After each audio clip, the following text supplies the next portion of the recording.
車を待つ君の横で僕は時計を気にしてる。季節外れの雪が降ってる。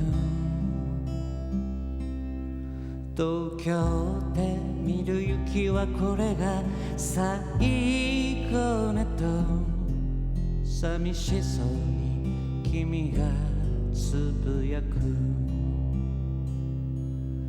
名残雪も降る時を知り、ふざけ過ぎた季節の後で今春が来て君は綺麗になった。去年よりずっと綺麗になった。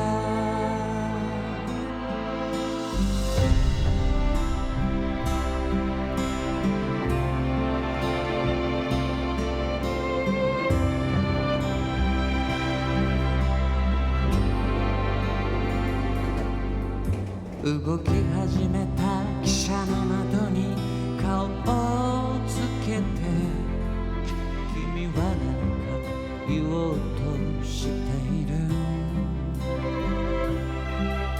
君の唇がさよならと動くことが怖くて下を向いてた。時が行けば幼い君も大人になると気づかないまま今春が来て君は綺麗になった。去年よりずっと綺麗になった。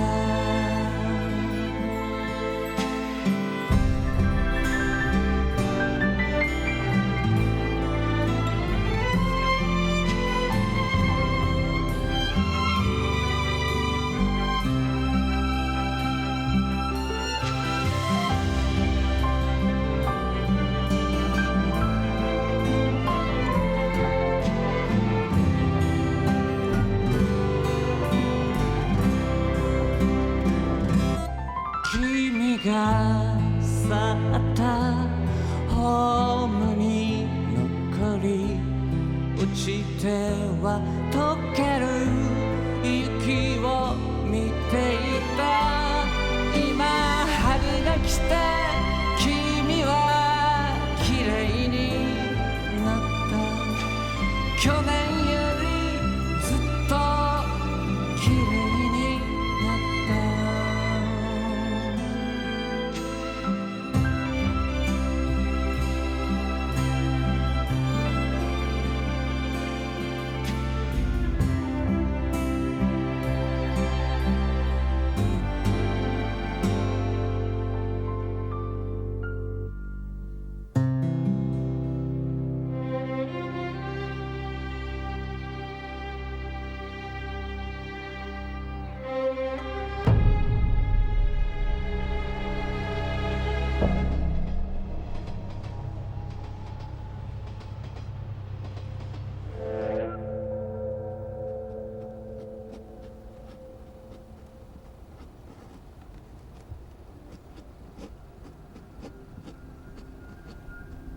戯れに遺書を書こうと思った。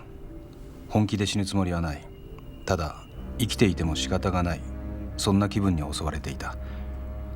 がふと気づいた。この遺書は一体誰に宛てて書けばよいのか。私には身寄りもないし親しい友もいない。女房には逃げられた。今朝のことだ。別れという言葉には叙情があるが、私の場合は単に逃げられた。28年も連れ添った挙句にだ。女房に遺書を書いて自殺するなんて今さらそんな未練もない。思えばいつでも中途半端な私の人生であった。その時電話が鳴った。後から考えればこの電話は今度は神様のお戯れだった。そんな気がする。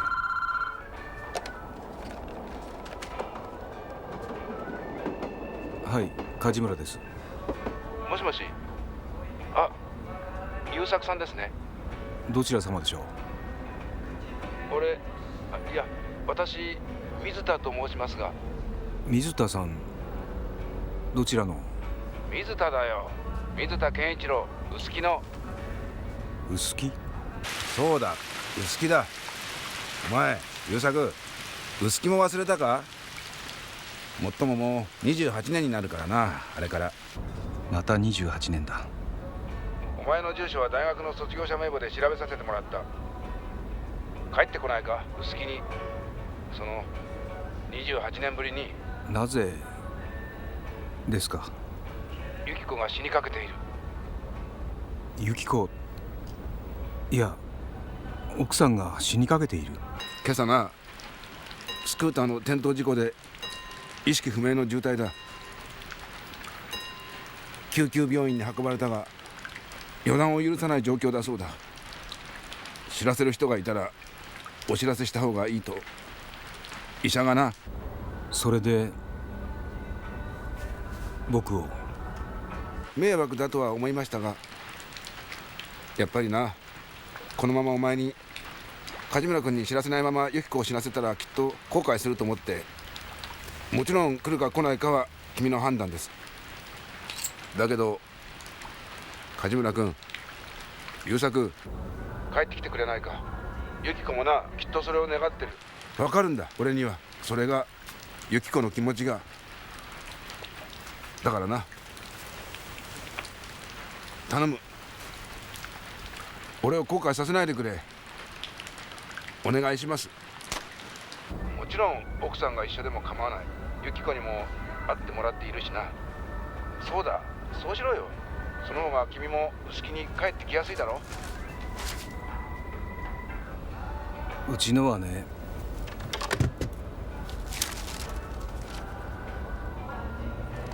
とし子には逃げられました。やはり今日の朝です。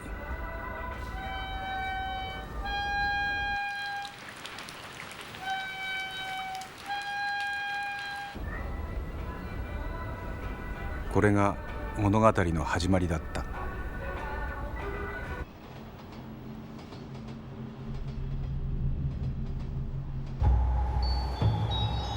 翌朝、私は新幹線に乗った。忘れていた古い友の誘いに乗って、これもまた忘れかけていた遠いふるさとに足を向けたのは、特にそうしたい気持ちがあったからではない。自殺しようという人間に断るだけの理由がなかっただけだ。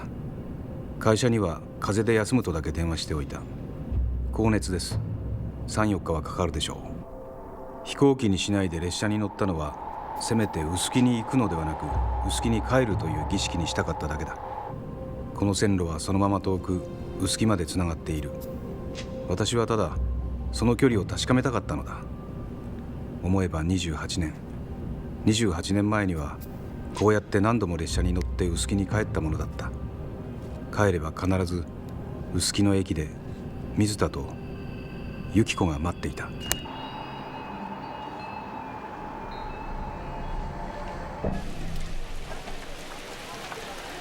今日も会えるかな、あの中学生。あなあなあ、あの子。うんお、来たぜ。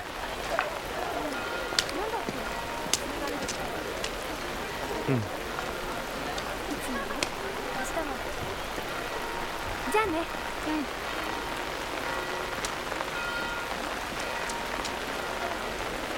いいよな、いいよな、なあ優作。あ、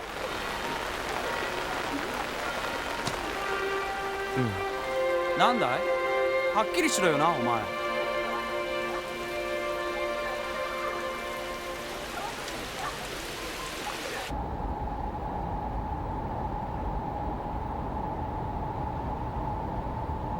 お食事にお飲み物でございます。思い出すともなく思い出していた。こんにちは。お邪魔します。どっちかな？こっちかな？うん。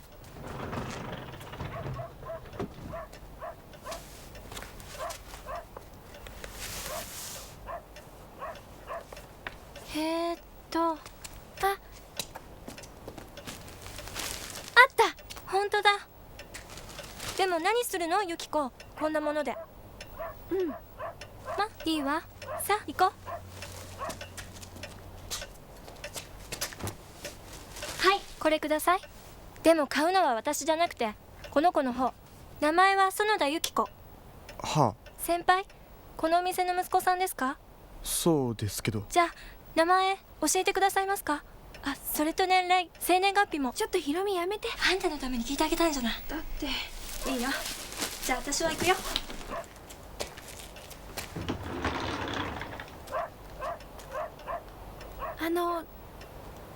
おいくらですか？はい、16です。昭和29年2月23日。いえ、お値段。あ、それは650円です。名前は梶村優作です。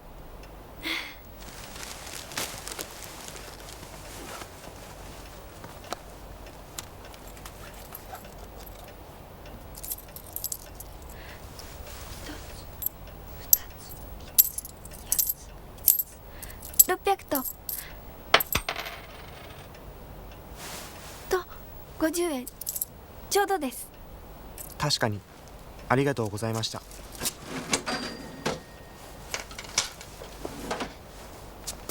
これ何に使うんですか？あら、手芸屋の息子さんが知らないなんて。でも店員さんじゃないですものね。普通はね、枕なんかの中に入れます。ふわふわして良いクッションになって気持ちいいの。でも私のはちょっと変なんです。それだけじゃないんです。変？あ、私ユキコです。園田ユキコ。はい、もう知ってます。ゆきこさん、素敵な名前ね。幸せの幸って書くのかしら？いえ、空から降ってくる白い雪の雪です。そう、よくお似合いだわ、あなたに。中学生？はい、仁王座女子学園中学の2年生です。そう、いいわね。じゃあ私失礼します。ありがとうございました。どうもありがとうございました。これ。うん。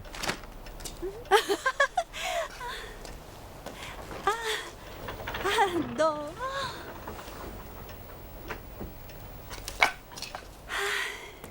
母さん。あんたもたまにはあんな可愛いガールフレンド連れてきたらどうだい？うん。これ。もう行儀が悪い。もう。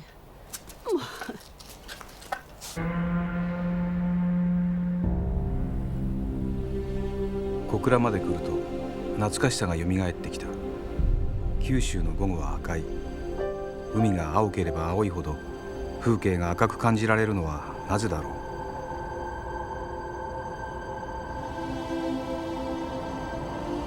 一番ホームから11時35分発日光線佐伯行き3両線で普通列車が発車いたします。さあ、ここから先はもうまっすぐ薄木だ。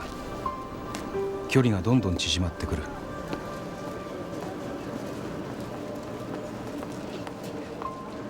過去というものは妙にごちゃごちゃしているものだ。しかしそれから長い時間が経った今となってみると、あたかもあらかじめ仕組まれていた物語のように一つの筋道が見えてくる。参った。少し疲れたね。終わりにしよう。はい。ずいぶん上達した。この調子でいけば次の佐賀関南高校との対抗試合で僕とダブルスが組めるね。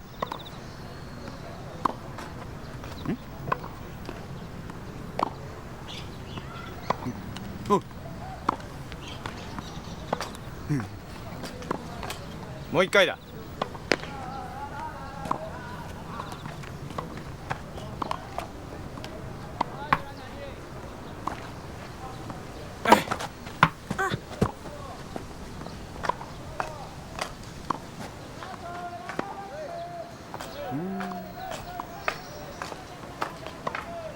彼女、本当はお前に気があるんじゃないか？まさか。でもさっきの笑顔は格別だったぞ。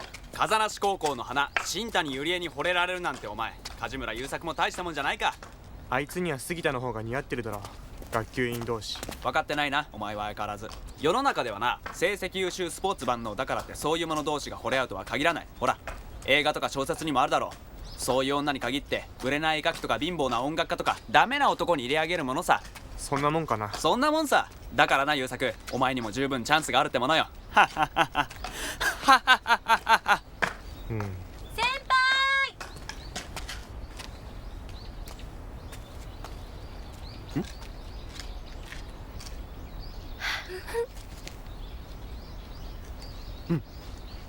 行こう。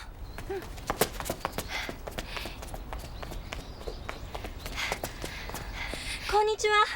こんにちは。こんにちは。こんにちは。当たったね。やっぱりそうだった。この子視力 2.0 なんですよ。だから先輩たちの後ろ姿を見て間違いなくあれは梶村優作先輩だって。はい。なんだなんだ、知り合いだったのかい君たち。ごめんなさい、おばあちゃんのお墓参りに付き合っていただいて。でも嬉しいわ。牧ひろみさんに園田由紀子さん。だけど由紀子って名前九州では珍しいですね。ひょっとすると生まれは北海道？いえ、おばあちゃんなんです。この名をつけたの。私が生まれた日にたまたまほんの少しだけれどこの臼杵に雪が降ったんですって。で、めでたいめでたいって。そのせいかどうか分かりませんけど、私たまに雪が降るととてもいいことが起きるんです。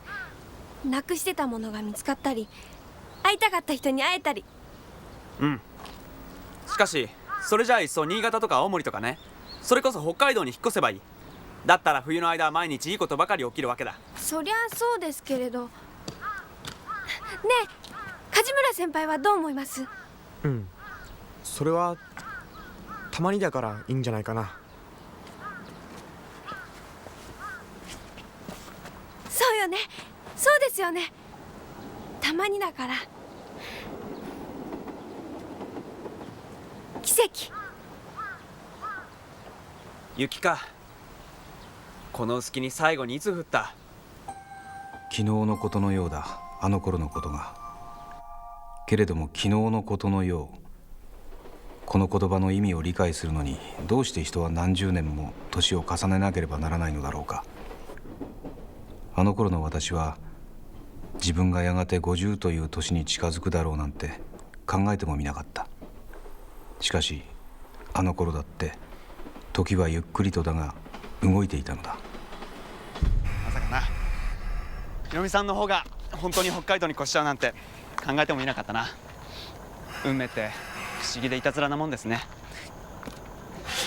でもこれからいいことがいっぱい降ってくるね。だったら今日降ってくれれば雪。そしたら私このままここにいられるもん。ひろみ。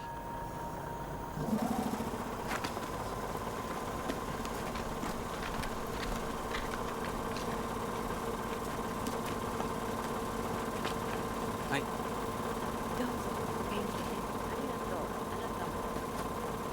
手紙書くね、いっぱい。ひろみも書いて。雪の話、雪のこと、いっぱいいっぱい降ってくる雪のこと。さようなら。元気でね。さようなら。さようなら。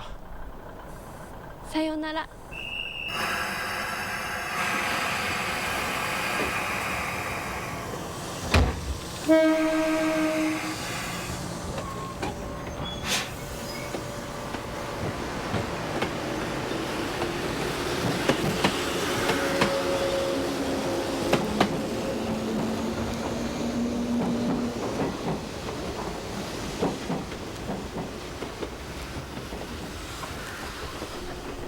嫌い嫌い嫌い。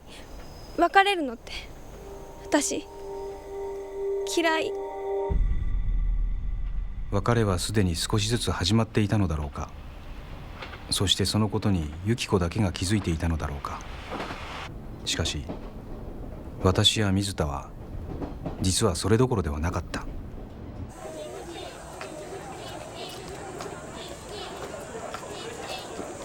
梶村君、君に話があるんだけど付き合ってくれないか。僕に？ああ、水田君も一緒にな。君にも聞いておいてもらいたい。ああ、こっちだ。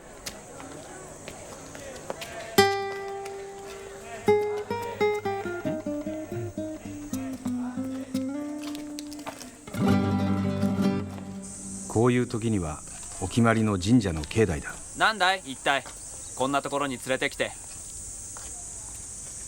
やるのか？なんだかわけわからんが。勘違いするなよ。喧嘩しに来たんじゃない。話し合いだ。いや、相談と言ってもいい。じゃあなんだいその相談って。分かっていると思うが、新谷君のことだ。分かってるって。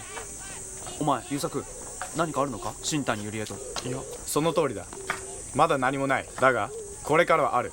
僕には分かるんだ。どういうことだ？それは梶村君には分かっているはずだ。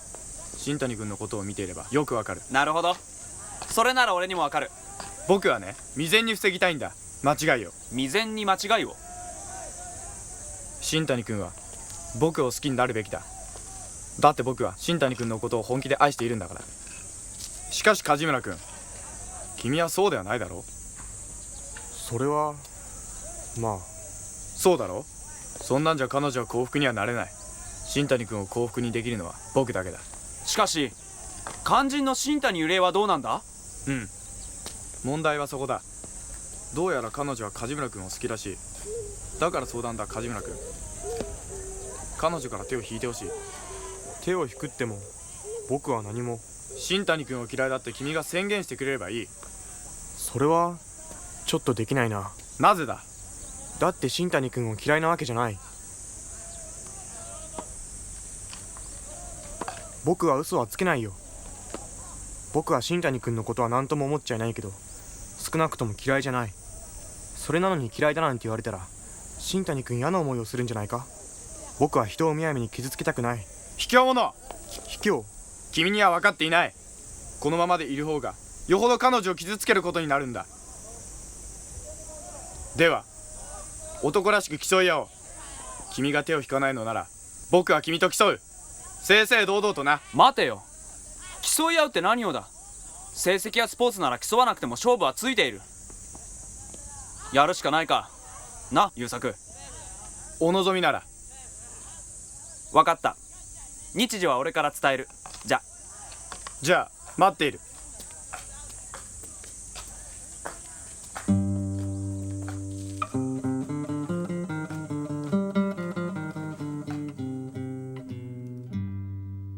ゆりえ、君は僕が守る。青春映画の見過ぎだね、あいつは。どうするんだい？でも仕方ないさ、やるしかないだろ。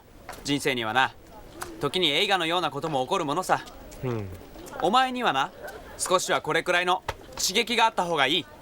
来い！おう！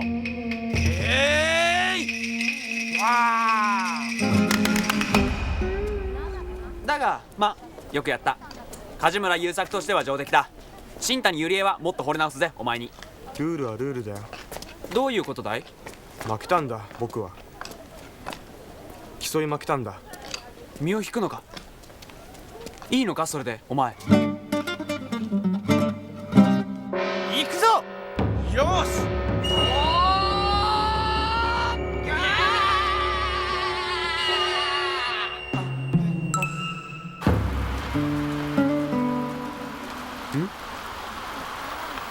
いわく言い方しだな。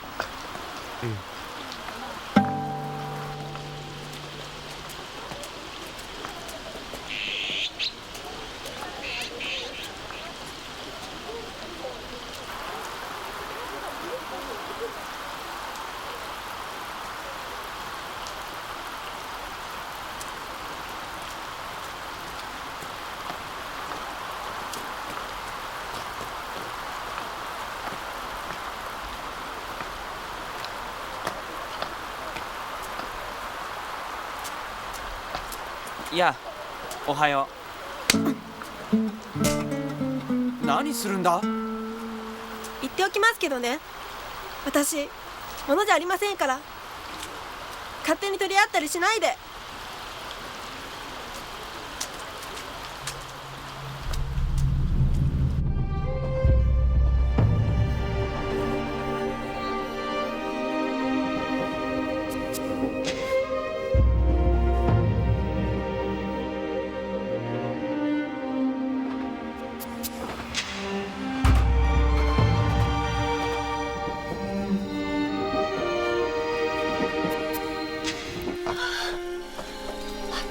生飴ね。結局新谷ゆりえのあの一発が一番答えたな。我が恋も終わりぬってわけね、これで。母さん、そんなんじゃないよ。戯れに恋はすまじ。ねえ、ゆこさん。はい。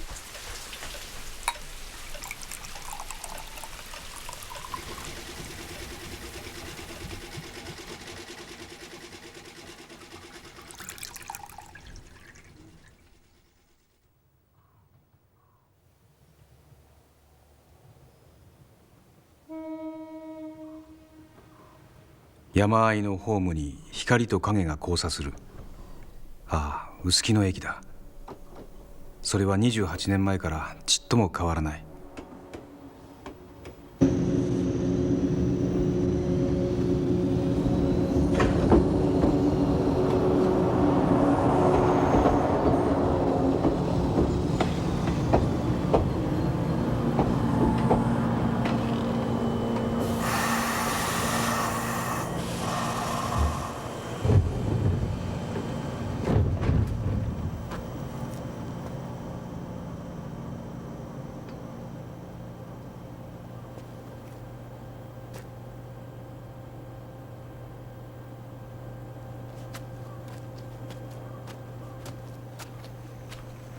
おかえり。ああ、俺だ、水田だ。忘れたか、俺の顔。いや、よく覚えてる。特にくるくる包帯を巻いた顔をな。よくここでこうして帰ってくるお前を迎えたもんだ。もっとも俺がそう言うとな、由紀子はいつも否定した。それは違う。見送ってばかりいたってさ。優作、よく帰ってくれた。由紀子も喜ぶだろう。今は由紀子の方が包帯ぐるぐる巻きにされてるけどな。行こう、時間があまりないんだ。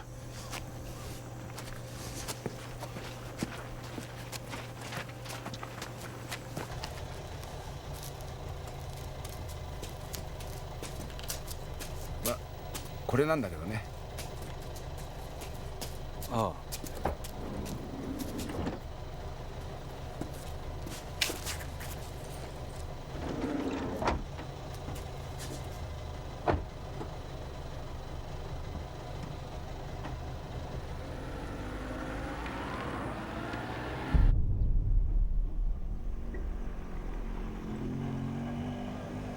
スクーターで走っていてな、転倒したらしい。角を曲がったところでだ。いつも走っている道なのにな。目撃者は3歳の女の子が1人だけだ。おばちゃんは猫を避けようとして転んだ、そう言ったらしい。実際のところはどうだったんだろう。危ないとはいつも思っていた。強引にでもやめさせておけばよかった。こんな穏やかな街で事故はたまにしかない。それも運悪く大怪我だ。どうしてこんなことがな。これから向かう病院な、杉田医院、わかるか？いや。杉田良一、輝く我らが欲しいテニスプレーヤー。彼医者になったのか？もともと医者の息子だよ。俺たちがあいつにノックアウトされて手当てに通った病院があいつの親父さんの病院だったってわけさ。なんだ、それは知らなかった。クラスが違ったからかな。だから先生なんだかニコニコ愛想が良かったわけだ。ああ。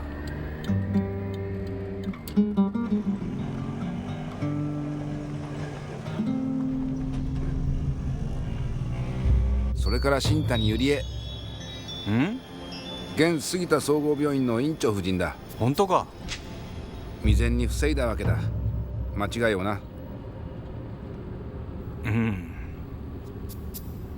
28年。あの頃から言えば30年以上か。いろいろあるよな、人生は。ああ、着いた。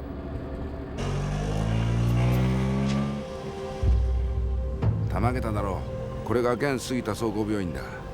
杉田は理事長を兼ねている。我々のところなどには出てこない。次は県議に出るそうだ。ユリエ夫人はソロプチミストの会長さんだ。とにかく会ってやってくれ。ああ。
夏穂、娘だ。梶村優作さんだ。東京からわざわざ来てくださった。はじめまして。由紀子だ。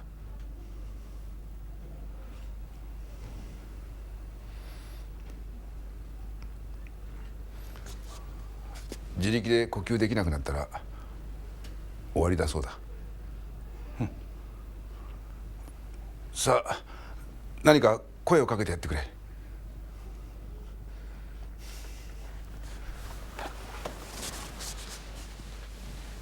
由紀子、由紀子、優作だ。梶村優作だよ。帰ってきてくれたんだ。な、ほら、懐かしいだろ。今ここにいるんだ、優作が。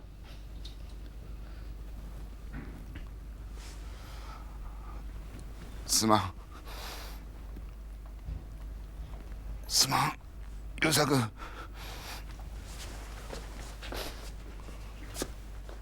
由紀子をこんなことにしてしまって、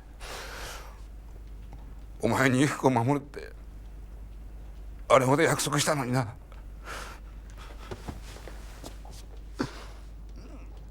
由紀子を守るという水田の約束。スクーターに乗る由紀子、夏穂という名の娘。私には目の前にあるものの全てがひどく遠いもののように感じられた。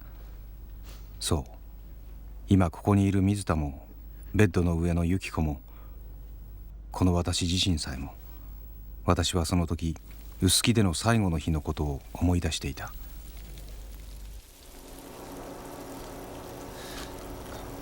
やっぱり雨になったな。来なかったな、ゆきちゃん。でもきっと夕べの怪我のせいだ。ゆきちゃんがお前を送りに来ないわけがないもんな。ああ、でもいいんだ。心配するな。ゆきちゃんのことはな、俺が守る。うん、それは僕も安心だ。本当か？俺に守らせてくれるか、ゆきちゃんを。ああ、僕にとっては大切な妹だから。そうか。お前、優作、今度はいつ帰る？うん。なんだろうな、俺お前がこの臼杵にもう二度と帰ってこないような気が今ふとしてな。なんでだろうな。ここで何度もこうしてお前を見送ったけど、こんな気持ちになったのは初めてだ。やっぱりここにゆきちゃんがいないからかな。じゃあな、優作、元気で体気をつけろよ。それからとし子さんも。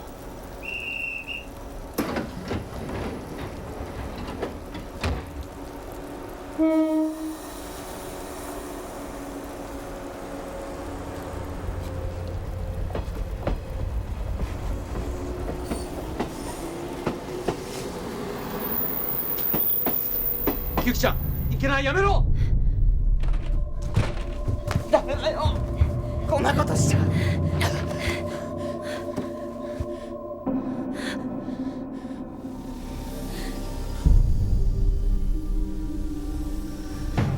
う。ゆき子。違う。優作、よせ。何も言うな、何も聞くな。お前はな。あの時が由紀子を見た最後になった。翌朝、私は臼杵を離れた。そして水田の予想通り、私は二度と臼杵に帰っては来なかった。その年、私は菅井敏子と結婚した。若く早すぎた結婚で、貧乏ではあったが、青春とはそれ自体が夢のようだ。私には東京での生活が全てだった。私は毎日を夢中で生き、臼杵のことは遠く忘れた。あれから28年、私は今こうしてここにいる。50という年は人の生よりも死の方が信じやすいものらしい。違う。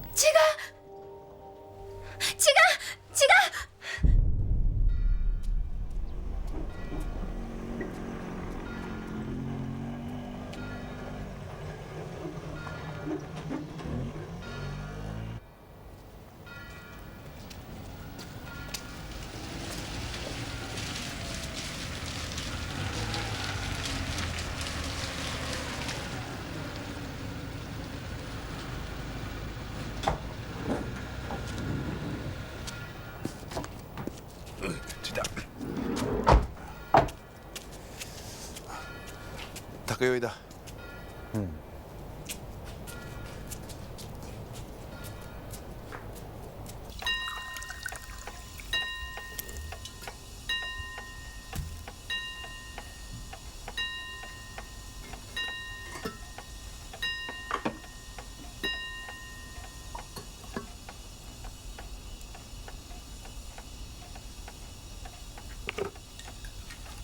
本当にすまなかった。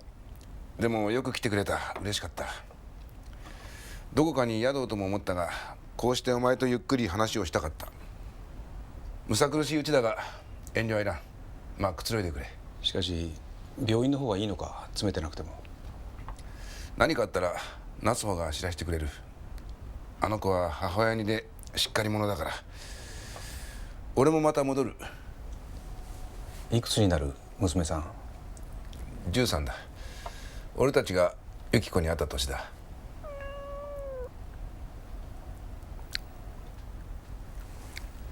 3代目だ。ん？ユキコが拾ってきた。子供はうちはとうとう作らなかった。とし子がずっと外で働いてたもんでね。子供の年で実感するんだよ、自分の年を。そういうものらしいな。いつの間にこんな年になったんだろう俺たち。ユキコもな、もう45だよ。来年の春には46。ユキコはなぜだかいつも春を待っていた。夏が過ぎていく頃にはもう次に来る春のことを考えていた。あれは一体何だったんだろう。奥さんは、ユキコさんは雪が大好きで雪が降る冬が好きだったと思っていたけどな。あじゃあ乾杯。乾杯。あ、ひろみとも乾杯してあげなくちゃ。乾杯。乾杯。はい。羨ましいな。ねえ、北海道じゃ3月になってもまだ雪が降るんですって。じゃあ東京はどうかしら。東京は臼杵からうんと遠いから雪が降るかもしれないね。さあどうだろう。遠いと言っても北じゃなし東だからね。そうか。でも行ってみたいな。だけど私の誕生日と高校進学とこうして皆さんで祝ってくださるのはとても嬉しいんですけど、それが優作さんの大学合格祝いと一緒だなんて本当に素敵。嬉しいわ。ご入学おめでとうございます。まあまあ、ありがとう。ゆっかさんは本当に優しいのね。じゃあ改めまして、ゆっかさん15歳の誕生日、そしていよいよ風なし高校生、おめでとうございます。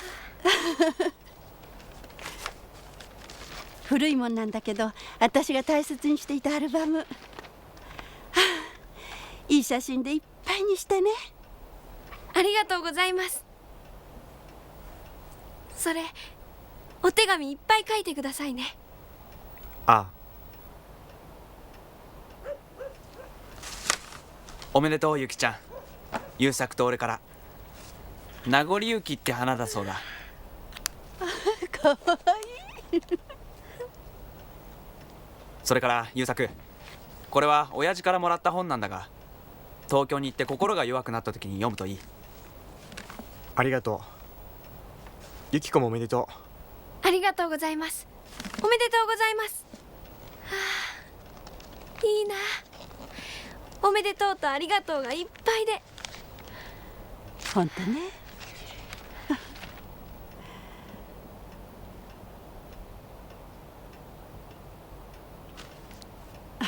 はい。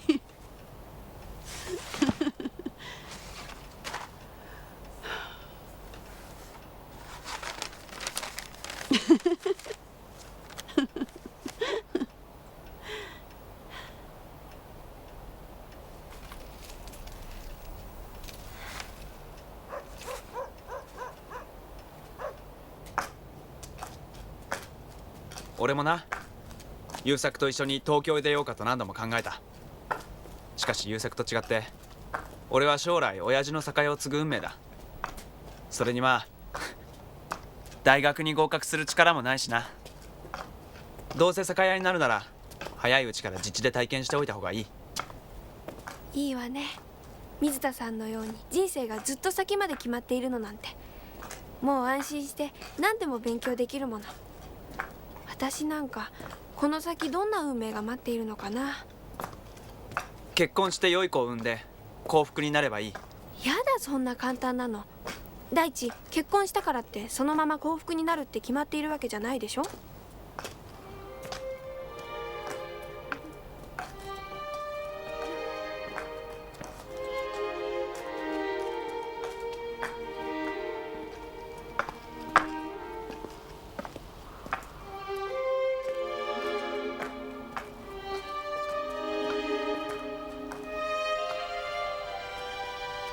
今日は本当にありがとうございました。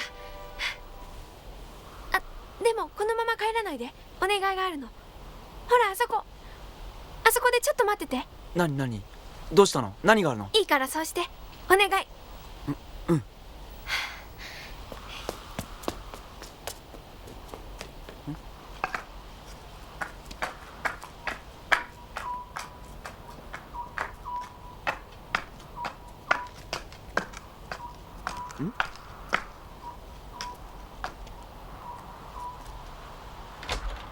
ゆきちゃん。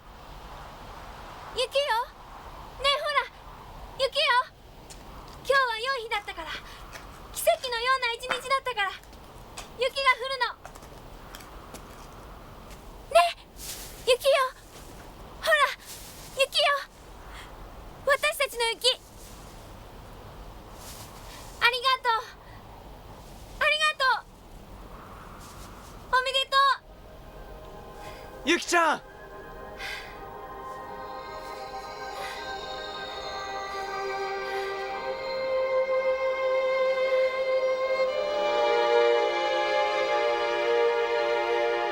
ユキコ。ゆきよ。ねえほら、ゆきよ。ほら、ゆきよ。ねえ、ゆきよ。私たちの雪。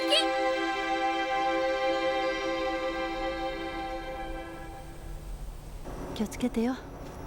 変なもの食べたり飲んだりしてお腹壊しちゃダメよ。分かってるよ。しっかり勉強して偉くなって帰ってこいよ。待ってるぞ。さようならは言わないわ。お別れじゃないから。でもこうやって優作さんをお見送りするなんてとても変だから、早く帰ってきて。夏休みには帰ってくるよね。7月かい8月かい。ああ、できるだけ早く帰ってくるよ。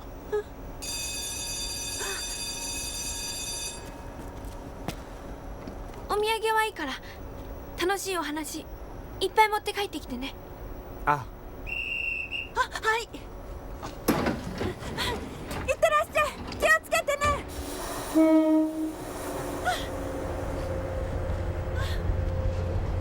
万歳。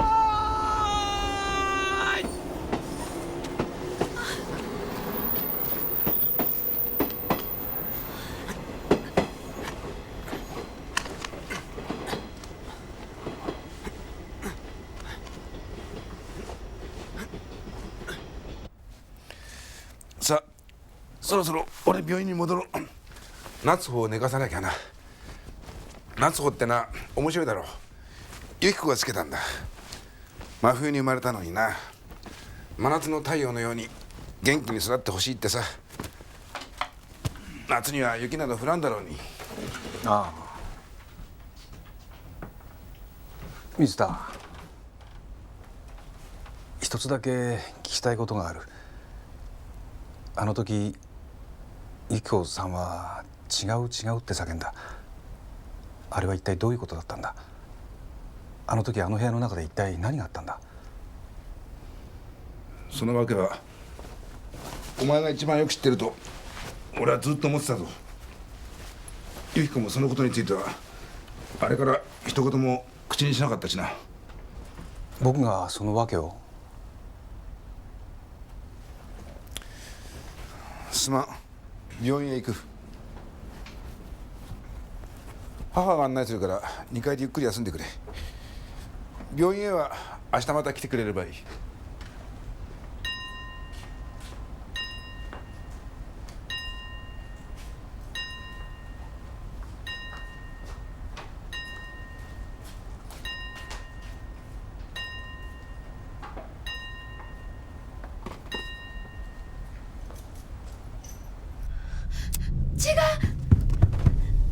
ユキコ。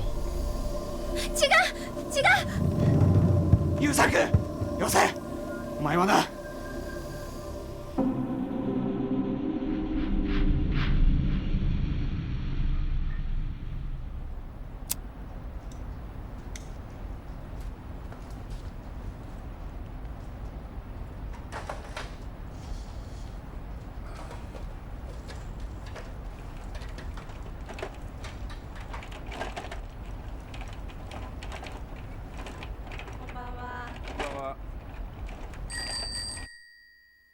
あの年の夏は全てが輝いていた。私は東京に出て都会の生活の中で少しは大人になり、我ながら自分を頼もしく思えるようにもなっていた。ふるさとの臼杵にはそんな私を期待して待ってくれている母がいたし、友もいたし、何よりも私の帰省を首を長くして待っていてくれる由紀子がいた。そんな彼らに私はこの私を早く見せてやりたかった。たった4ヶ月、その4ヶ月の不在が逆に私に自分の存在を意識させたのだろうか。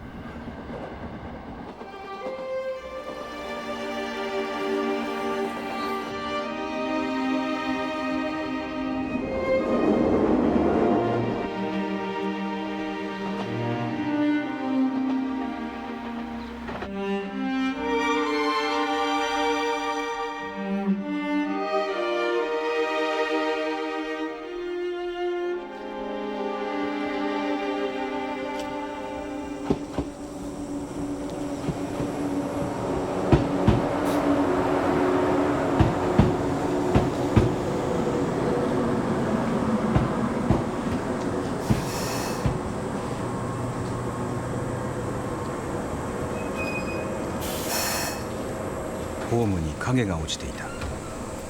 小さな不安が私の心をよぎった。お帰りなさい。うん。お母様はね、お店で待ってらっしゃるって。こんな暑いのに表を歩いたら頭がクラクラするからって。だから早く早く。さあ、優作。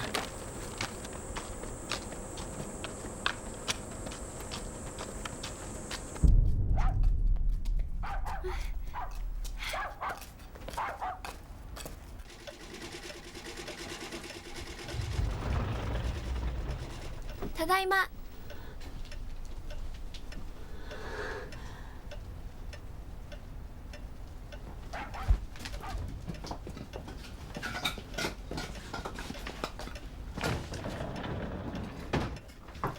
母さん。おかえりなさい。うん。はい、冷たいサイダー。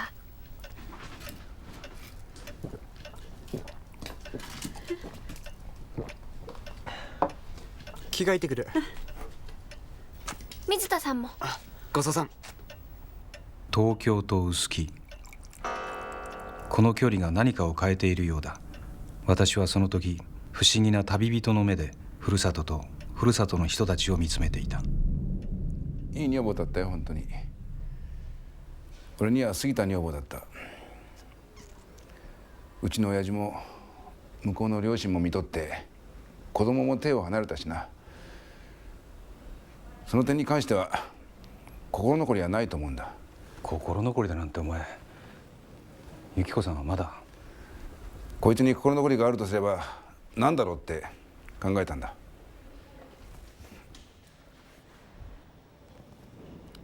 由紀子のアルバムだ。実はお前に見せようと思ってな。昨べ家から持ってきたんだ。そしてここで一晩中眺めてた。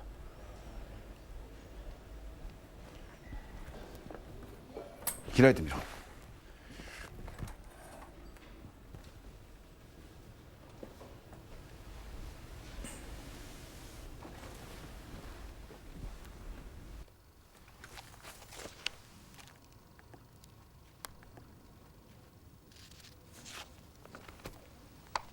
俺もな、久々に見た。十数年ぶりかもしれん。あっという間に時は経つな。今度見直してみて気がついた。お前が写ってる写真が全部剥がしてある。いつからだろうな。元からそうだったような気もするが。結婚する時にはよく人はそうするものだ。うん。ただこれを見てたらな、その写真の欠落部分がそのまま由紀子の心残りに見えてきた。水田、この度お前をなぜ呼んだのか、実のところ俺にもそれがよく分かんなかったんだが、だんだん俺にも見えてきた、その理由が。昨夜はすまなかった。つい堅くなになってしまった。この頃病気がちでな、我慢が効かなくなった。しかし敏子さんのことではな、正直言ってそのことだけは俺はお前を許していない。敏子のこと、それは一体何だったんだろう。私も一生懸命勉強して東京へ行こうかな。優作さんを追いかけて東京の大学生。ユキコなら大丈夫だよ。きっと受かるよ。僕よりもっといい大学にね。でもダメ。うちの父さんも母さんもとっても心配性だから、私一人で東京へ行くなんて無理ね。東京と臼杵、あの頃の私にとって一体そのどちらに真実があったのだろう。じゃあ水田さんの言うように結婚して子供を産んで、そうしようかな。でもあなたは東京に行ってて無理だし。そうか、水田さんなら私をお嫁にもらってくれるかしら。でも変ね、こうして優作さんと二人で歩くのって初めてね。だから変ね。だっていつも私たち3人だったわ、水田さんと。ああ、遠くへ行きたい。私も行きたい。汽車に乗って見送ってばかりいてほんと嫌い。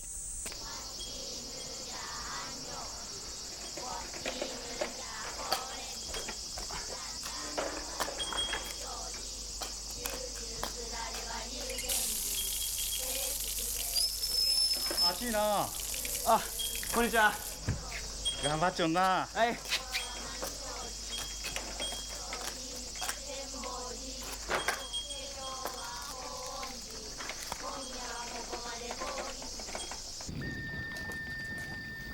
大変だったのよ。両親に友達グループみんなで行くって出てきたの。私あなたのせいでだんだん嘘をつくのが上手な悪い子になってくる。でもこの野の明かりを見ているとみんな許されていい子になっていくみたい。だってあなたとこうしているっていいことでしょね。そうでしょ。あ。今日はね、私もう一つ古い昔の大切なことをあなたに話してあげたくなった。おばあちゃんの話。私の名付け親の。ユキコのおばあちゃんの？そう、おばあちゃんの結婚。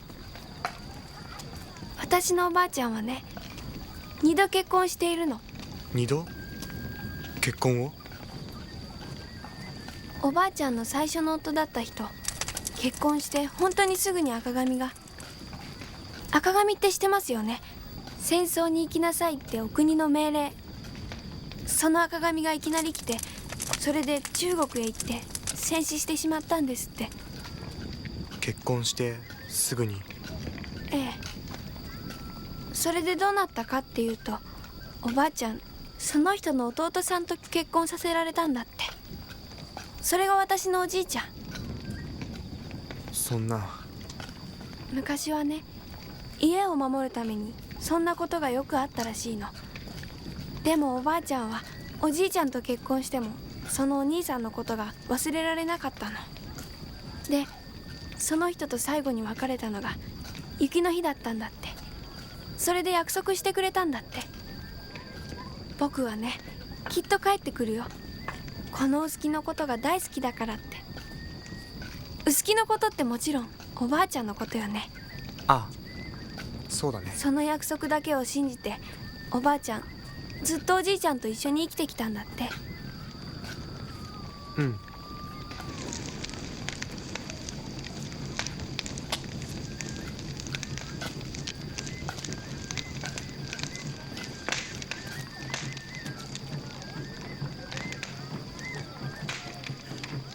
おばあちゃん言ってた。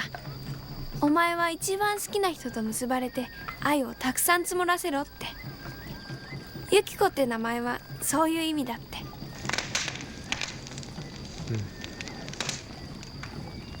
おばあちゃんとおじいちゃんかわいそうだったかもしれないけど、でもそのおかげで今こうして私ここにいるんですものね。不思議ね。だから私はおばあちゃんとおじいちゃんにありがとうって言わなきゃならないのね。ごめんなさい、こんな話しちゃって。でもこの仏様を見てたら。わかるよ。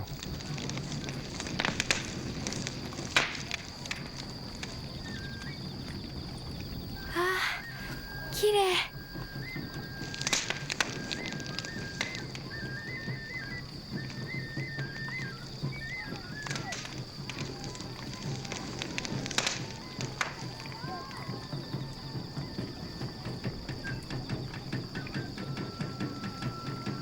優作さんも好きですか？雪のこと。ああ、大好きだよ。よかった。じゃあお礼言わなきゃ。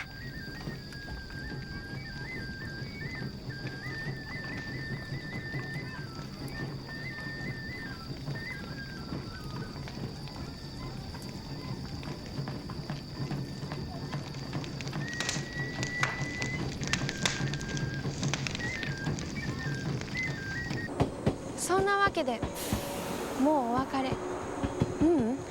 あなたとじゃないわ。夏とよ。私、夏の終わりがこんなに早く来るなんてこれまで考えてもみなかった。あああ、見送るばっかりなんだ私も一度でいいから優作さんに見送られたいな。そうだ、来年私東京に行こう。大学になんか入らなくていい。あなたに会いに行くの。大丈夫、優作さんのお勉強の邪魔なんかしませんから。3日間だけね。1日目は大学に連れてってもらうの。あなたが毎日過ごしているところをしっかり見たいから。銀座や新宿などはいいの。大学のそばのあなたが時々行くお蕎麦屋さんでご飯食べて。2日目はね、あなたのためにご飯作るの。朝からアパートのお部屋のお掃除をして美味しいご飯作ってあなたが帰るのを待つの。そして2人でちゃぶ台を挟んでそれを食べるの。そして3日目、私はもう帰らなきゃ。でもあなたは駅まで送ってくださる。学校はいいんだよ。今日はユキコのためにこれくらい。そして私は汽車に乗る。あなたはホームで時計を気にしている。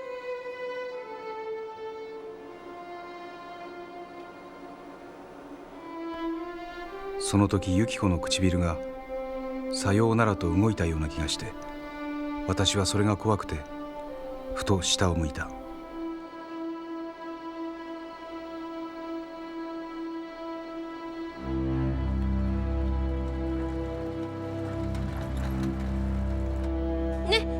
きっと降るわ、その時雪が。だから私冬にします。いつか冬のある日東京に行きますね。でもお別れはそれでおしまいだから、東京で見る雪はこれが最後よ。ああ。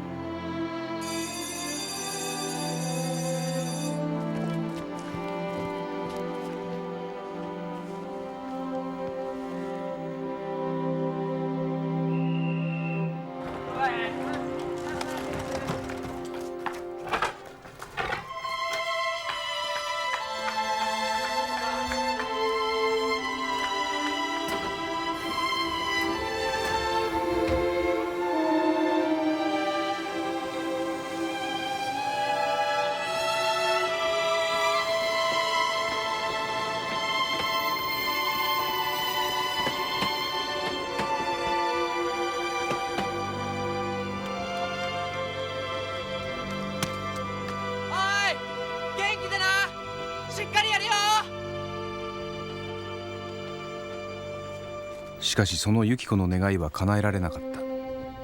それは幼い夢の一つとして現実の中では忘れられた。私はその冬臼杵に帰っては来なかった。さらに続く春になっても新しいゼミに備えての準備のためと称して早く帰ってこいとの母の頼みも無視した。東京の新しい生活はそれほど若い私には刺激的であり、毎日が夢中であっという間に飛び去った。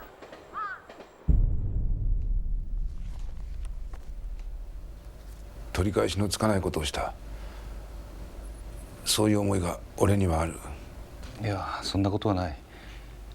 こう言ってはなんだが、僕は君に感謝しているよ。でもユキコはどうだっただろ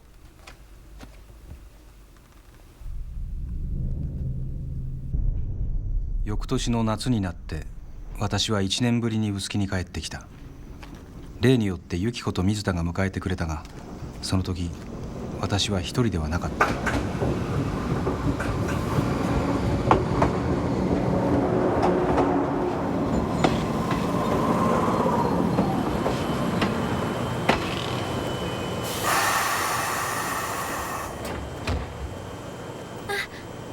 おかえりなさい。おかえり。こちら菅井敏子さん。大学で僕と同じゼミで勉強している人だ。滝蓮太郎の工場の月が大好きでね、武田の岡城を訪ねてみたいというので案内してきた。はじめまして、菅井敏子です。どうぞよろしく。こちら水田君、それからユキコ。はじめまして。はじめまして。よく存じてます。お二人のことは梶村君がよく話してくれましたから。私は東京生まれの東京育ちだから、田舎のある人が羨ましいっていつも思ってました。じゃあ行こうか。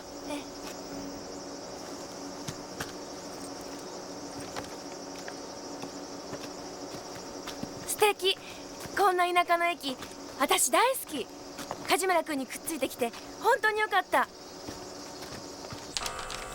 ご丁寧にどうもありがとうございます。しばらくお世話になります。ああ、こんな田舎によくおいでになったわね。あらまあまあこんなものでお口に合うかどうか。いえ、いただきますわ。ああ、おいしい。田舎の夏の味。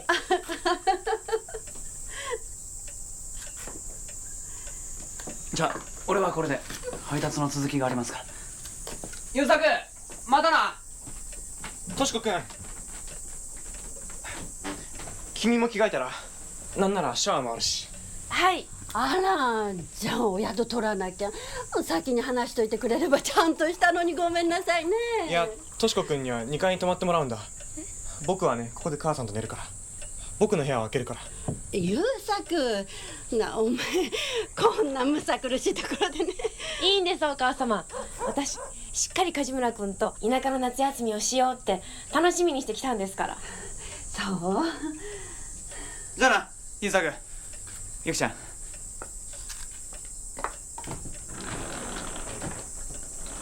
ユキコの気持ちは分かっていたつもりだ。しかしユキコはもっと大人になるべきだ。あの時私はそう考えていた。もちろん水田も、そしてこの私自身も。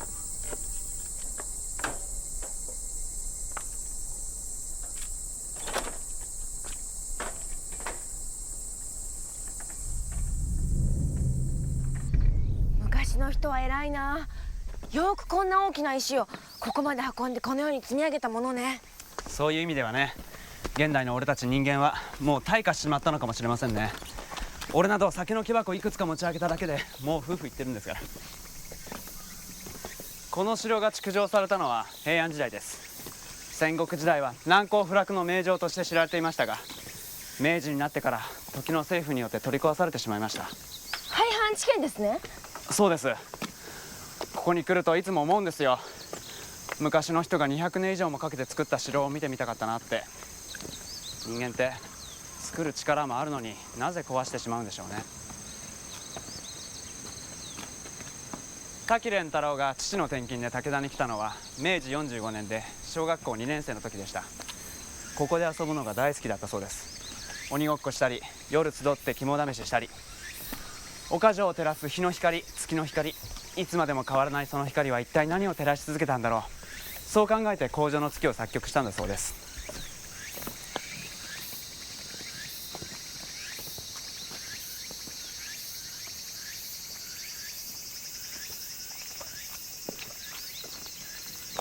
どうして冬も春も帰ってこなかったの？いろいろ忙しくてね。大学生活って考えていたよりずっと大変なんだ。やることがいっぱいでね。それでお手紙を書く暇もなかったのね。私のは読んでくださった。それは読んださ。いつも元気そうで安心していた。お母様、それは寂しそうだったわ。うん。おーい、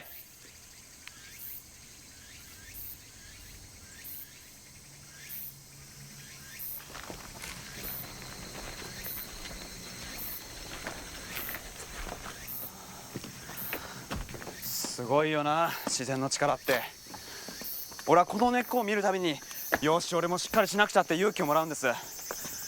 俺はね、優作や敏子さんみたいに上に高く伸びていく才は持ち合わせていないけど、その代わり地面にはしっかり根を生やしていこうと、まあ田舎者の哲学ですけどね。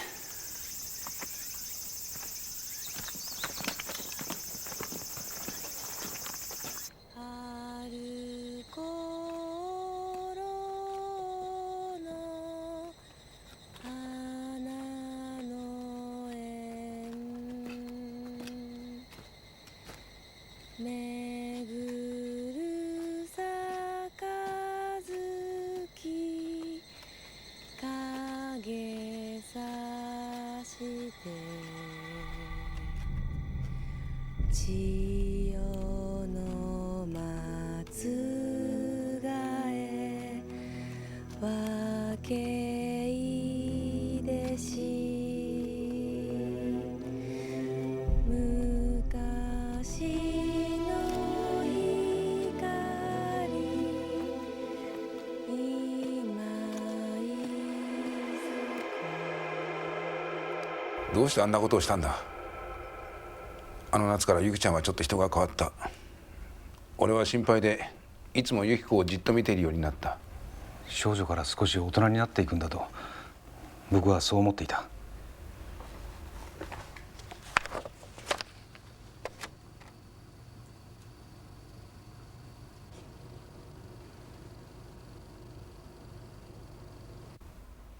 恋だよ。恋？気がついていなかったとは言わせない。優作、お前も知っていたはずだ、由紀子の恋をな。俺にはよく分かっていた。なぜなら俺も恋していたからだ。お前に恋してる由紀子を後ろから俺が恋する。どうなるってもんじゃない。当てどのない恋だ。由紀子は生涯俺に恋することはなかった。でもずっと良いつばでいてくれた。恋ではないがそれなりに好きではいてくれただろう。だから俺はお前を呼んだんだ。それは妻への感謝の気持ちだ。由紀子が生きてるうちにお前に会わせてやりたかった。由紀子、ほら優作だ。優作が今ここにいる。見たのか？わかるか由紀子。お前の恋が今ここに。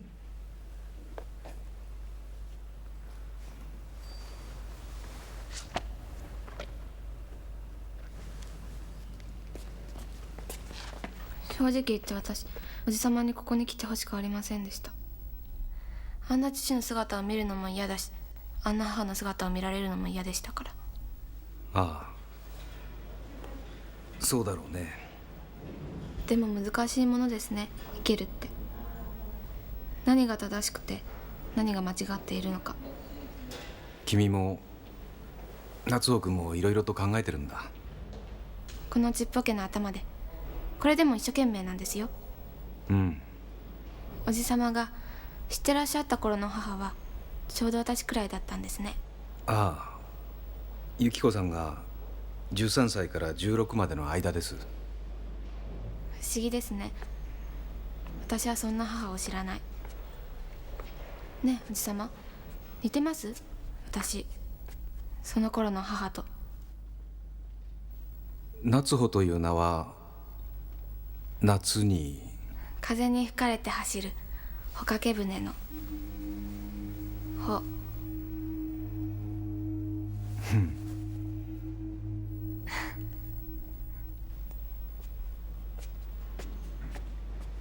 夏穂、すまんが少し交代してくれ。父さんは梶村さんにちょっと見せたいところがあるのでな。はい。この黒島は日本に初めてイギリス人が着いたところです。ウィリアム・アダムス、後に徳川家康に気に入られて三浦按針という名をもらい、生涯日本で暮らした人です。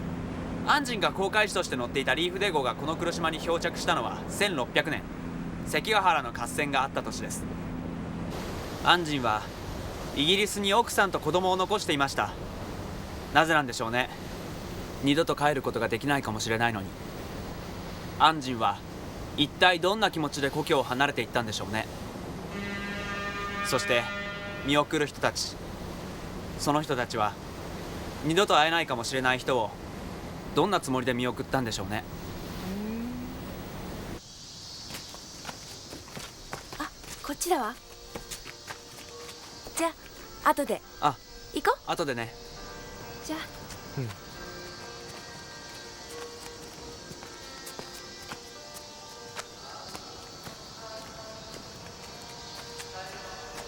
おかしいな、こっちのはずだが入り口がないな。うん、まるで迷路だね。お、うん、あの二人はうまく探し当てたかな。俺ちょっと戻ってみる。お前は探していてくれ。ああ。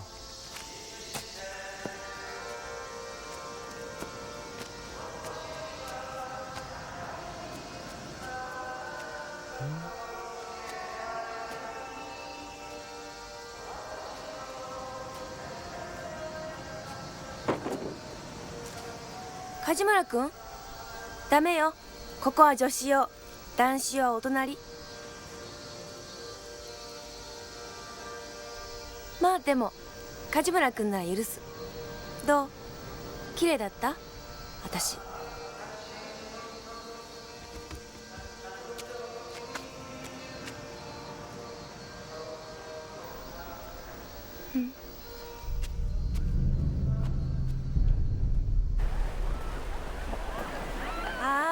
いい気持ち。いいな、九州の夏。ねえ梶村君、冬休みのスキー合宿の雪の中もいいけど、真夏のあなたの田舎も素晴らしいわ。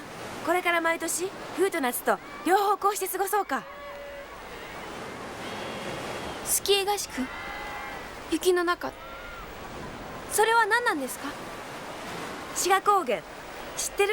信州の山の中、湖があって白樺の林があって温泉が湧き出ていて、冬には真っ白な雪がいっぱい降る。その雪の中をスキーで滑るのよ。降ってくる雪が顔に当たって跳ね返って冷たいけど気持ちいい。お正月の夜、おこたに当たって窓の外に降る雪を見るのもそれはロマンチックで素敵ねえ梶村君。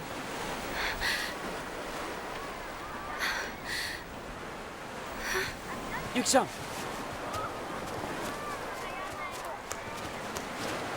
どうしたの？何か私いけないことを言った？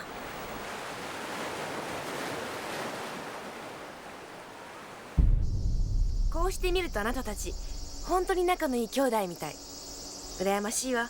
私一人っ子だから。じゃあ美しき兄弟の別れのために私お邪魔しないどこ。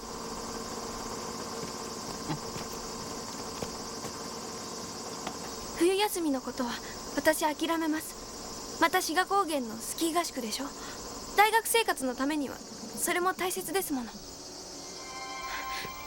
でもお願い、春には帰ってきて。今度の3月で私は17歳、私あなたに約束するわ。私今はダメだけど来年の春までにはきっと綺麗になる。うんと綺麗になってあなたを驚かせてあげるわ。だから帰ってきて。今度この駅のホームであなたと会う時、あなたは言うわ。きっとこう言うわ。春が来て君は綺麗になったって。去年よりずっと綺麗になったってね。じゃ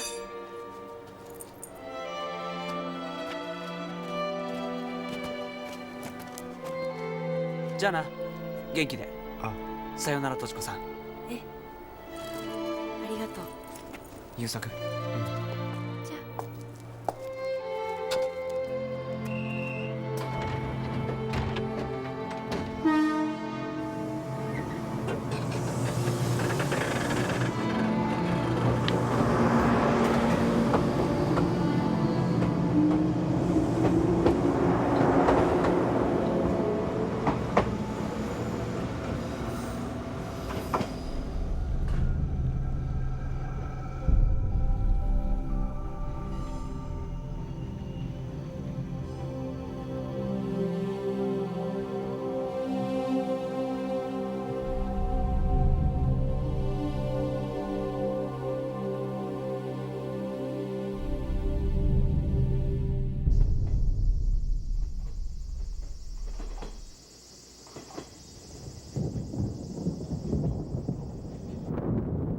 遠い海に日が差したと思うと山に雲が走る。雨は多いが雪にはならん。この町に縛られて暮らしたユキコの生涯は一体どんなだっただろ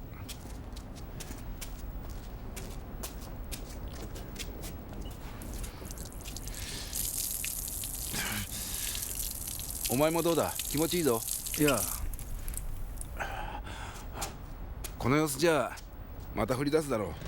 店へ寄って車取ってこようか。いや、構わない。そうか。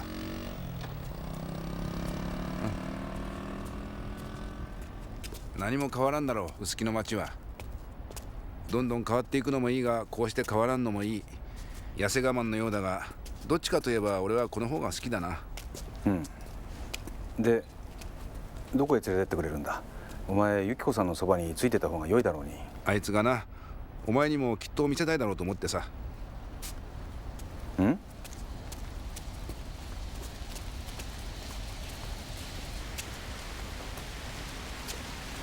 こだ。美智子だ。美智子、まだあったのか。お前のおふくろさんの店だ。潰すわけにはいかんだろうが。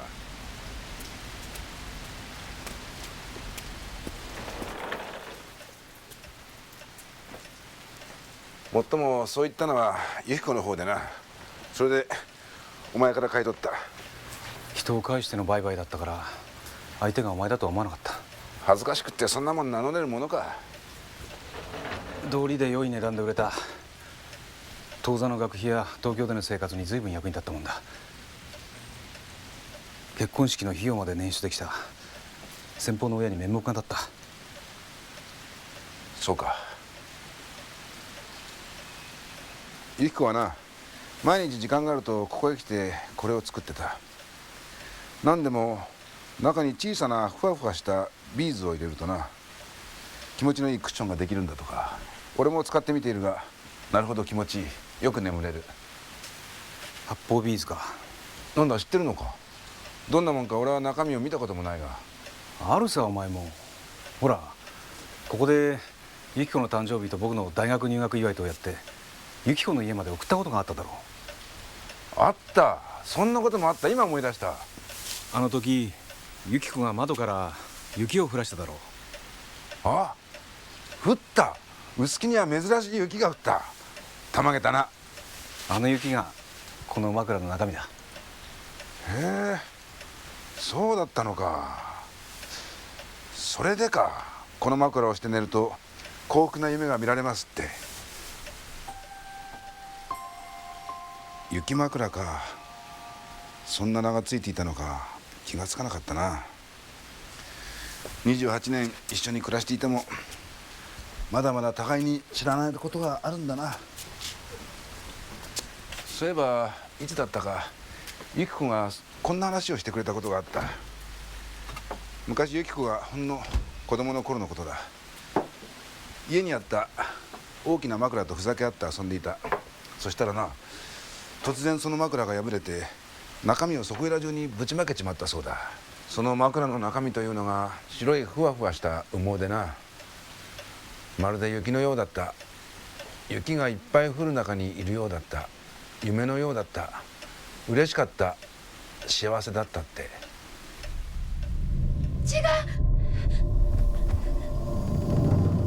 う。ユキコ。違う。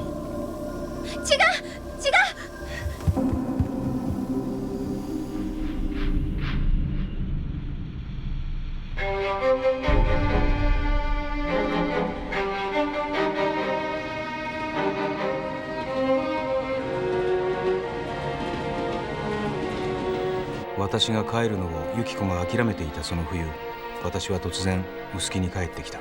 母が危篤だという電報が私のもとに届いたからだ。発信人は水田だった。いつものように店で働いていて不意に倒れたのだという。ユキコが店に来て床に倒れている母を発見した。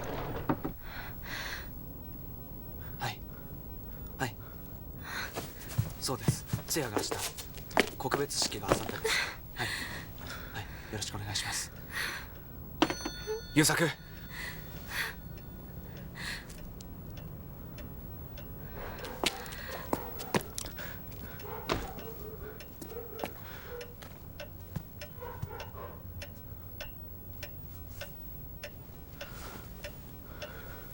間に合わなかった。布団に寝かされ、顔には白い布がかぶせられていた。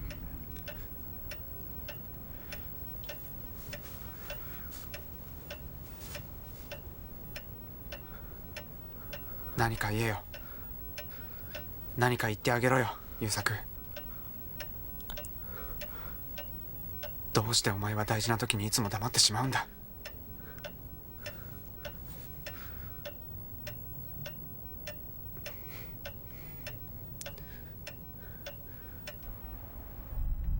翌日が通夜。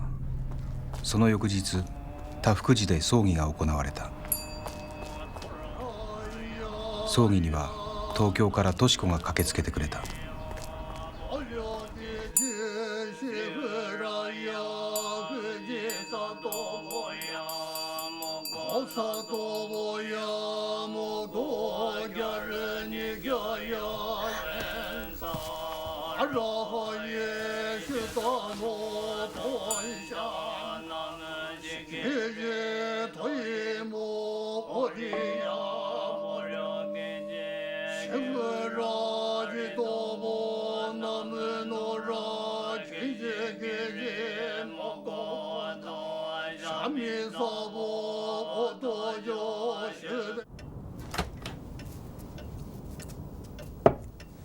随分たくさんの人が来てくださった。知らない人もいっぱいいた。お母さんいい人だったもの。だったらこのミスももっと繁盛すればよかったのに。優作な、商売ってのはそういうもんだ。そういう言い方をよせ。母さん悲しむぞ。とし子さんもよく来てくださいました。ありがとう。スキーの合宿だったんでしょう。でも優作がいないんじゃつまんないし、それに私にとってもお母様は大切な方でしたから。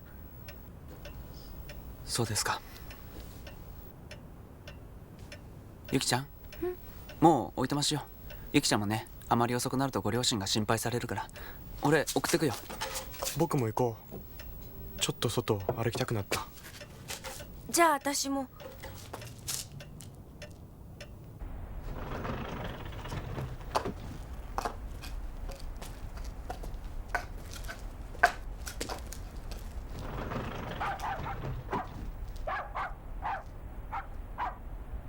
さあ、ゆきちゃん、行くよ。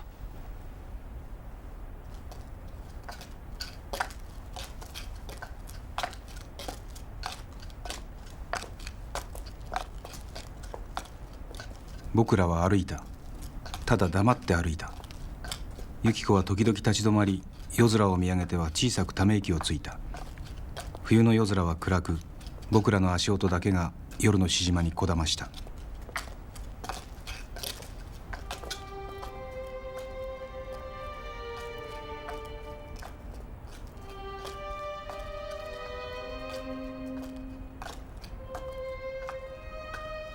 俺は心配だった。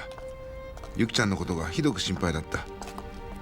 彼女はあまりにも悲しそうだった。悲しすぎてもう死んでしまうのではないかとすら俺には思われた。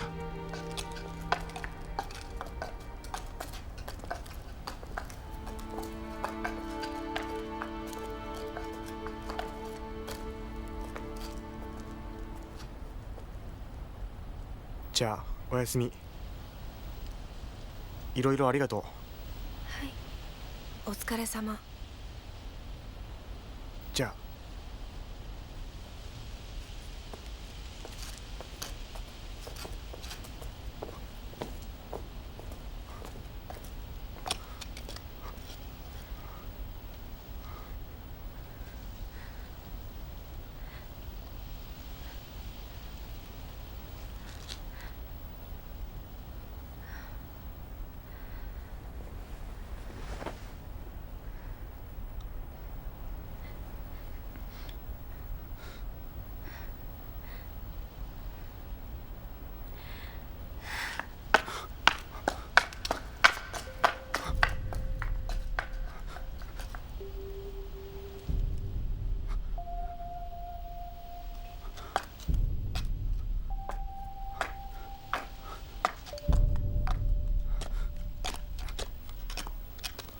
早金のように胸が高鳴った。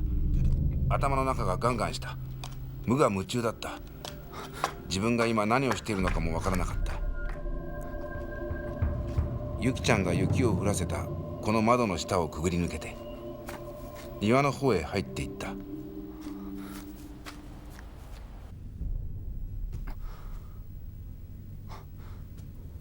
ここだ。部屋のドアは開いていた。俺は見るともなく中を見た。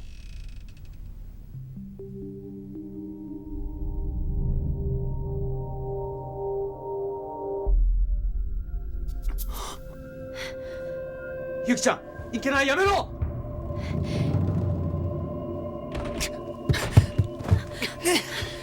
ダメだよ、こんなことしちゃ。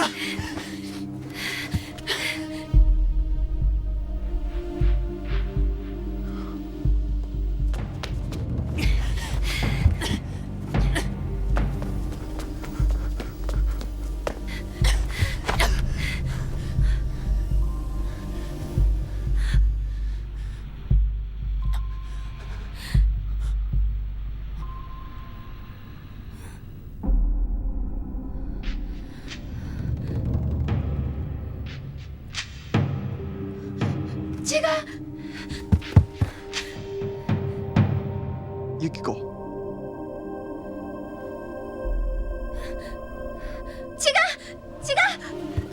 優作、よせ。何も言うな。何も聞くな。お前はな。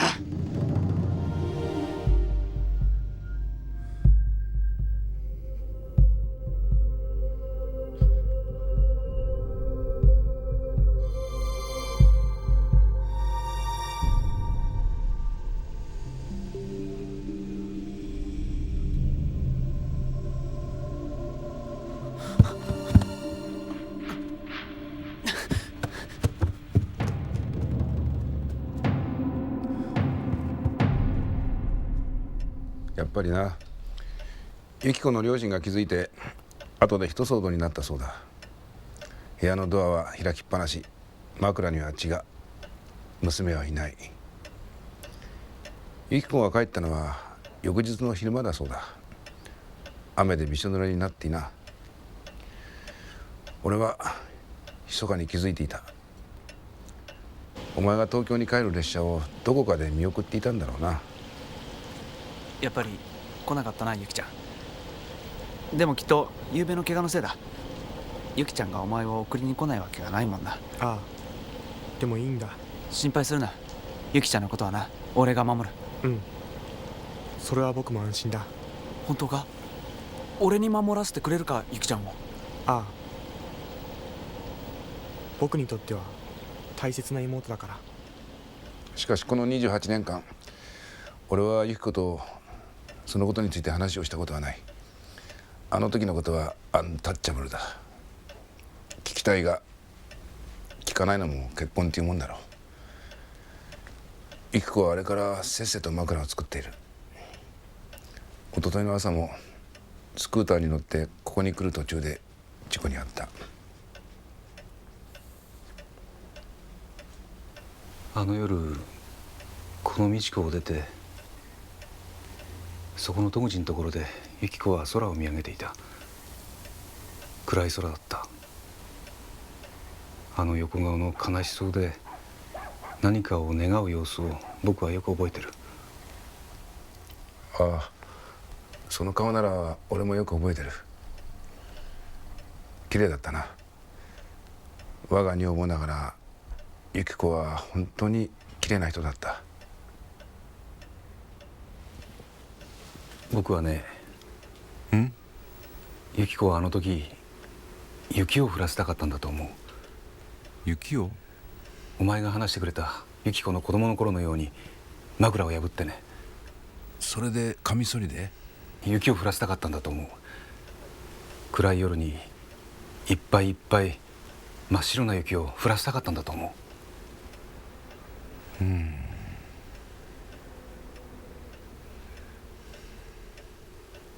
そうよ。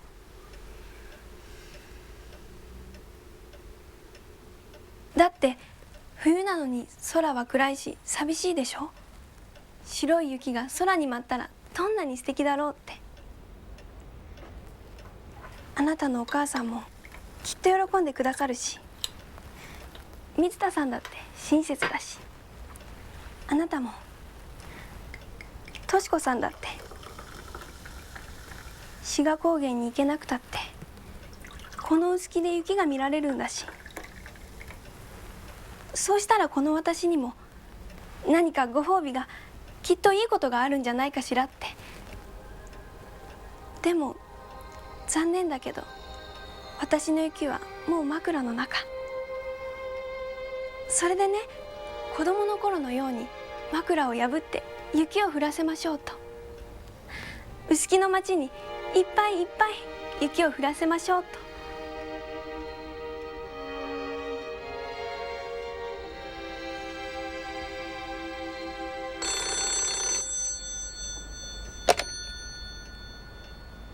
夏穂だ、病院からだ。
お父さん、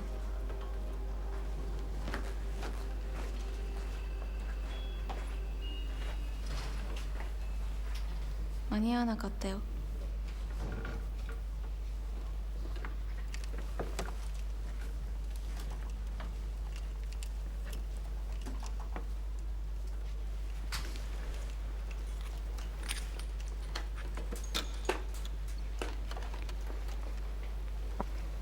お父さんたちはずっとお母さんと一緒だった。お母さんはね、本当は事故に遭った時もう死んでいたのかもしれない。でも待っていてくれたんだ。お父さんたちが本当のお母さんに会えるまで。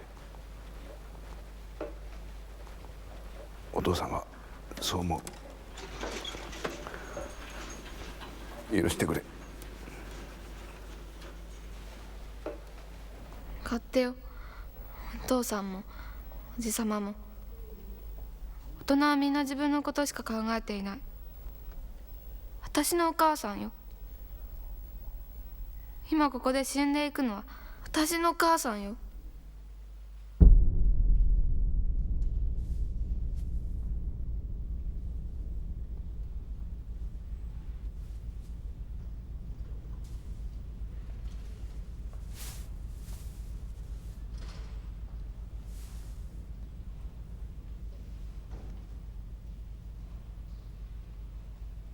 お父さん、見て、お母さんが泣いている。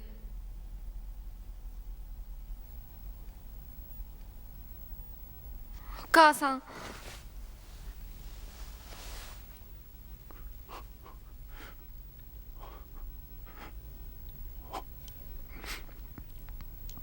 ユキコの死に驚きはなかった。まるであらかじめヒロインの死が約束されている映画の一場面を見ているようだった。その時私はむしろこの物語からそぎ落とされていったユキコが生きた日々のことを思いやっていた。私が人の性について考えたのは初めてだった。そのことは私に新鮮な驚きを与えた。そして私はこう思った。ユキコは今夢の中にいるのだ。雪がいっぱい降り積む夢の中にいるのだ。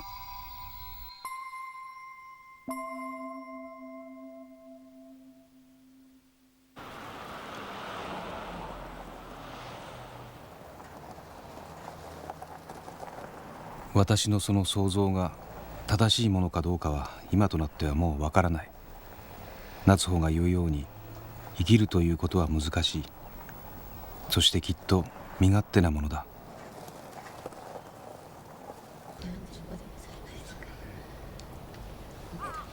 ちょっといいですか。ちょっとうるさく。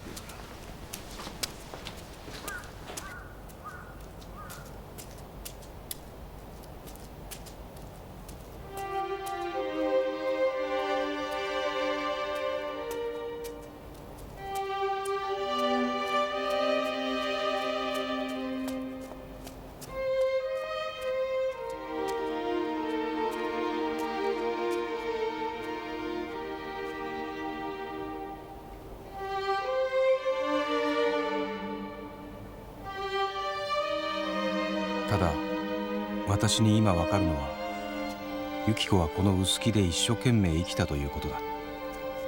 それに比べ私はなんと薄っぺらな生き方をしてきたことか。それで自殺するなどと言ったら神様に叱られるだろう。ユキコ、僕はこれからの人生で人を愛することができるだろうか。残りの日々の中で本当に人を愛して生きることができるだろうか。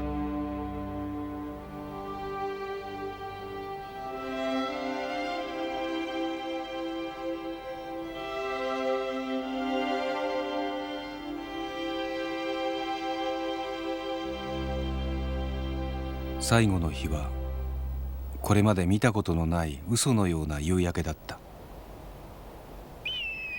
私は東京へ帰るのだ。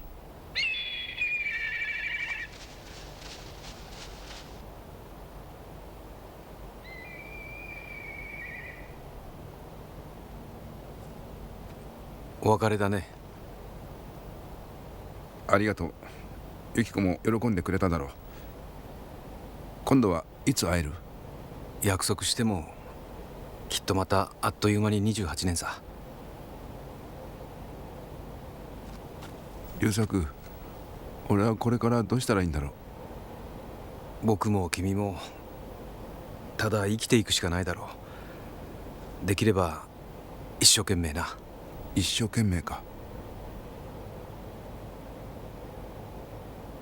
50歳の一生懸命はやるせないが、それでもやっぱり一生懸命だ。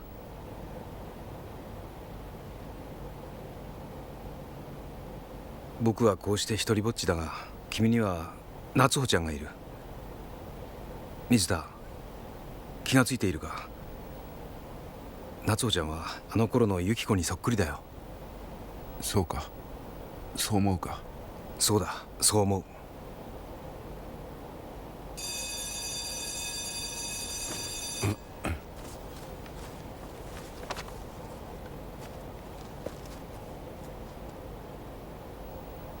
水田、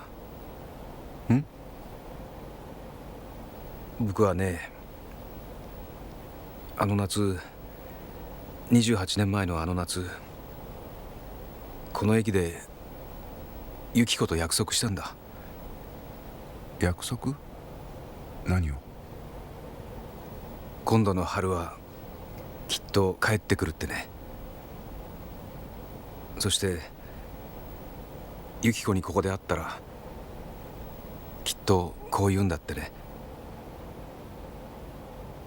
今春が来て君は綺麗になった。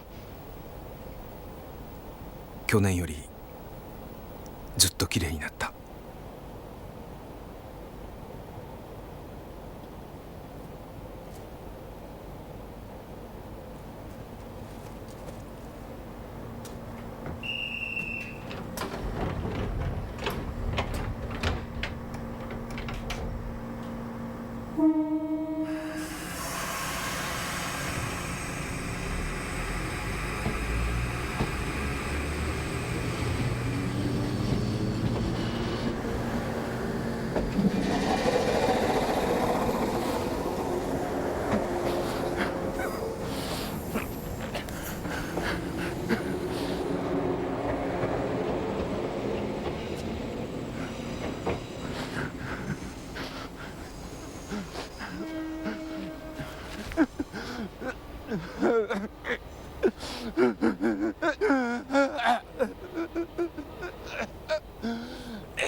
今春が来て君は綺麗になった。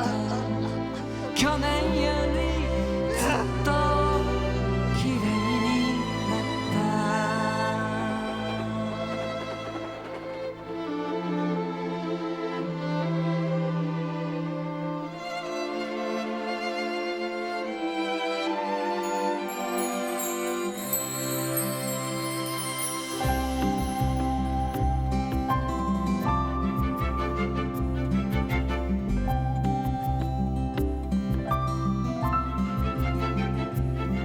汽車を待つ君の横で僕は時計を気にしてる。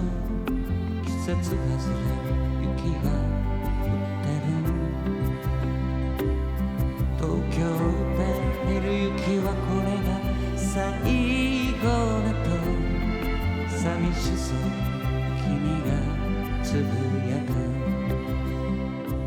名残雪も降る時ふざけ過ぎた季節の後で今春が来て君は綺麗になった。去年よりずっと綺麗になった。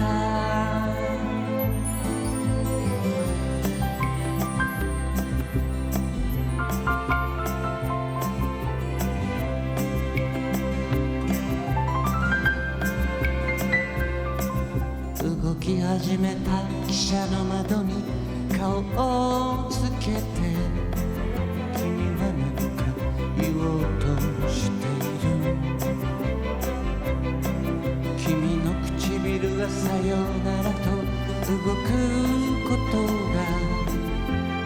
下を向いてた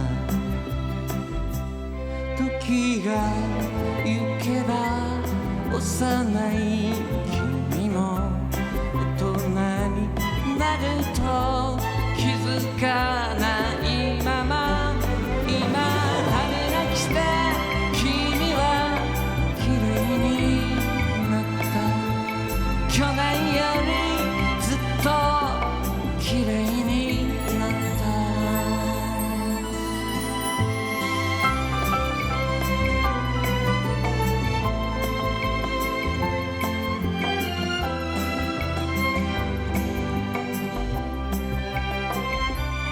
君が去ったホームに残り落ちては溶ける雪を見ていた